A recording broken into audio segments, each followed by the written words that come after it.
Viewers, যারা short টাইমে tattoo তুলতে চান তারাও তুলতে পারবেন, চলে আসবেন, এক রাতের ভিতরে তোলা সম্ভব।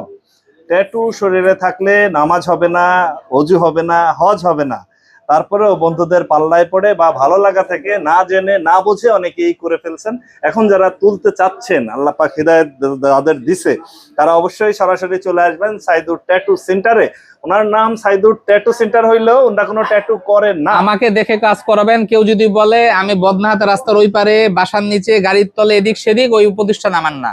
আর আমার কোন এরকম ম্যানেজার নিয়োগ দিনই মার্কেটের বাইরে আসেন, সাইদুর ভাই এখানে নাই, মার্কেট এখানে ব্যবসা বন্ধ হয়ে গেছে, উনি এখন ধানমন্ডি গুলশানে বসে নিজে ভাড়া করে নিয়ে যায়, এটি সব ছিনতাইকারী। আচ্ছা প্রিয় ভিউয়ার্স, আমরা বলে দিব যারা হচ্ছে আমাদের ভিডিও দেখে আসবেন তারা অবশ্যই সাইদুর ভাইয়ের সঙ্গে দেখা করে কথা বলে তারপরে কাজ করবেন। এবং আমার অনুপস্থিতি আমার কোন এরকম ম্যানেজার নিয়োগ দিনে যে টানাটানি করার লেগে আবার মাস্টার মাইরে রাস্তার ওই পারে মার্কেটের নিচে আমার কোনো ম্যানেজার নাই, আপনাকে কেউ ডাকবে না। কেউ যদি ডাকে আমি সাইদুর রহমানের ম্যানেজার, আসেন, রিক্সায় উঠেন, ধানমন্ডি যাই, গুলশান যাই, যাত্রাবাড়ি যাই, উনি ওখানে এখানে নাই, এগুলা সব ভাওতাবাজ, আগে ধরে কতক্ষণ থাবড়ায় লইবেন।